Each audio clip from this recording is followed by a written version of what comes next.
নমস্কার বন্ধুরা, শুভ সকাল। আমি সোমা। আমার আরও একটি নতুন ব্লগে তোমাদের সকলকে অনেক স্বাগত জানাই। আশা করছি আমার সকল বন্ধুরা অনেক ভালো আছো। আজ রবিবার আর এখন বাজে সকাল 7টা। এই কিছুক্ষণ আগে ঘুম থেকে উঠলাম। সোনাদের স্কুল নেই তাই একটু দেরি করলাম আজ। তাও 6:30টার মধ্যে উঠে গেছি ঘুম থেকে। দিয়ে যে বাসন কুসনগুলো ধুয়ে নিলাম। আর এই কিচেনটা তো রাত্রিরেই মোছা ছিল। আটা প্রায় শেষই হয়ে এসেছে, আর 2 দিন মতন হবে। তাই সময় থাকতেই ওই গমগুলো রোদে দিয়ে দিলাম।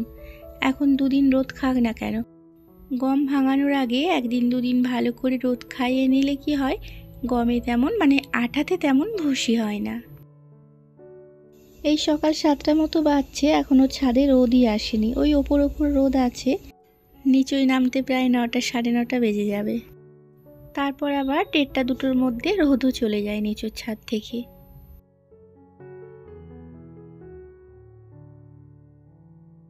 আর এই তো 1 গ্লাস শরবত জল খেয়ে লেগে পড়লাম সকালের খাবার বানাতে। আজ যেহেতু স্কুল নেই তো রুটি বা অন্য কিছু ভারী কিছু করব না। আজ চিড়ে ভাজছি, চিড়ে ভাজবো আর চিড়ে ভাজার সাথে চা বানাবো, লাল চা। তো আজ এগুলোই খাওয়া হবে। আর এই যে সবার প্রথমে ওই ভুট্টার চিড়ে পাওয়া যায় এদিকে খুব, ওই ভুট্টার চিড়েগুলোই ভেজে নিচ্ছি পুরো পাঁপড়ের মতন।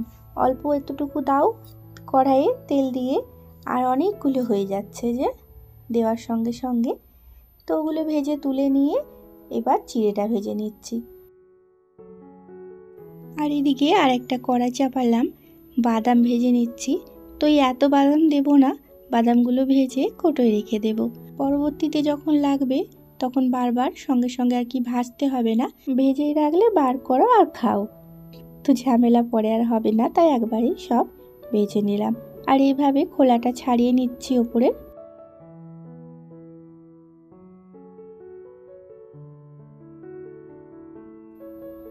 আর এই তো স্নান টান করে পুজো দিয়ে খেতে বসে গেছি। তো ভাজলাম চিড়ে আর খাচ্ছি রুটি, কারণ কালকে রাত্রে রুটি করেছিলাম তো 2টো রুটি থেকে গিয়েছিল। তো চিড়ে ভাজাটা শুকনো জিনিস, ওটা একদিন ছেড়ে 1 সপ্তাহ থাকবে। আর রুটিগুলো সকালে বেশ ভালোই আছে, বেলা হয়ে গেলে কেমন শক্ত হয়ে যাবে আর খেতে ভালো লাগবে না। তো সেই কারণে চিড়ে ভাজাগুলো রেখে দিয়ে রুটিটাই আমি খেয়ে নিচ্ছি। একটু বুঝে শুনে চললে খাবার জিনিসটা আর নষ্ট হয় না, আর খাবার জিনিস নষ্ট করাও উচিত নয়। সব ছেড়ে এত দূরে পড়ে আছি, নিজের গ্রাম ছেড়ে, নিজের মা বাবাকে ছেড়ে, ভাই বোনকে। তো সেই কারণে একটু তো আমাকে বুঝে শুনে চলতেই হবে। আর এই তো সকালে জলখাবার খেয়ে রান্না বসিয়ে দিয়েছি।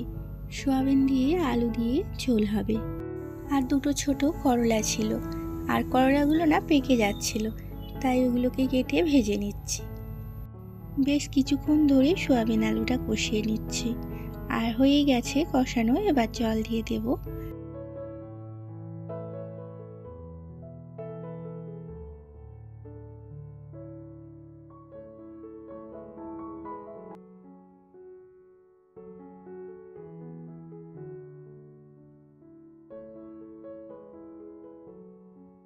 আর এই তো সোয়াবিন আলুর তরকারি হয়ে এসেছে।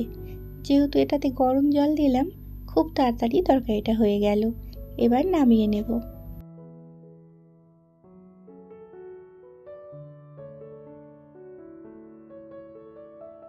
এই দেখবি গমগুলো এক্ষুনি ছড়াচ্ছি। গমগুলো ছড়াবে তো, আমি হেল্প করি না। শোনো না, আসো তাহলে আমি বলবো। হ্যাঁ গম পড়বে না, কালকে কাপড় খুলে নিচ্ছি।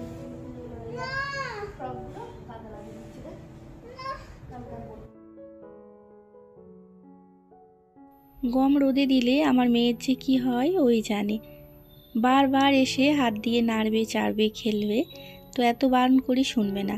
ওর গম নাড়তে ভালো লাগে মনে হয়, শুধু নাড়লে তো হয়, আশেপাশে গাদা ছড়িয়ে দেয়। তো ওগুলো আমারই কাজ আবার পরে বাড়ে। আর এই তো রান্না বান্না করে কিছু কাপড় জামা কাচলাম, কেচে শুকোতে দিতে এলাম। সকালে আর টাইম হয়ে ওঠেনি গো, মন্দিরে গিয়েছিলাম আর দেরি হয়ে গেছে। তো তাই এখন কেচে নিলাম। আর 1:30 মতো বাজছে, 1:30 2, আর এই যে ছাদ থেকে রোদ গায়েব, তো তাই গমগুলোকে ঢাকা দিয়ে দিচ্ছি।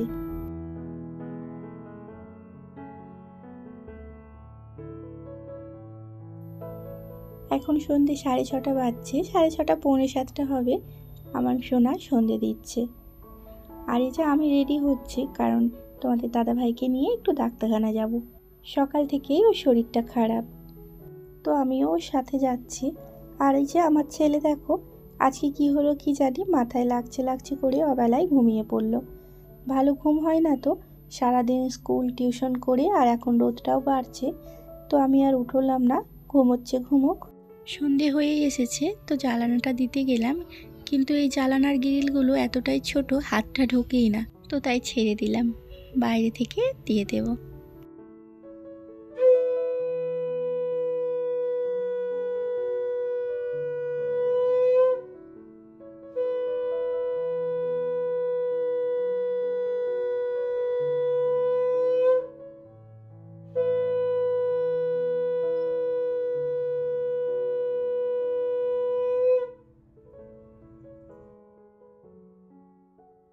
আমার মেয়ে সন্ধে দিল, তাই শাঁখটা আমি বাজিয়ে দিলাম।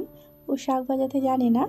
আর আজকে শাঁখটা কেন বাইরে বাজালাম, তার কারণ হলো এখানে আশপাশে সবাইকার এই শাঁখের আওয়াজটা শুনতে খুব ভালো লাগে, তাই সবাই বলে যে একটু শাঁখটা বাইরে বাজাতে সন্ধেবেলায়। ছেলেটাকে এত ওঠানোর চেষ্টা করলাম যে বলে আসবো বোনকে দেখবি, কিন্তু ওকেই কে দেখে, ঘুমিয়ে কাদা। তো এই যে ডাক্তারখানায় চলে এসেছি, বাইরেটা বসে আছে, আর তোমাদের দাদাভাই ওপরে গেল।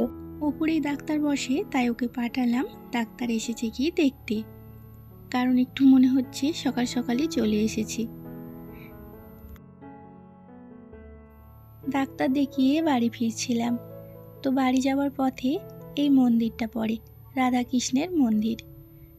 তো তাই ভাবলাম এসেছি যখন এদিকে, তো একটু দর্শন করে যাই, তো তাই দর্শন করতে ঢুকে পড়লাম।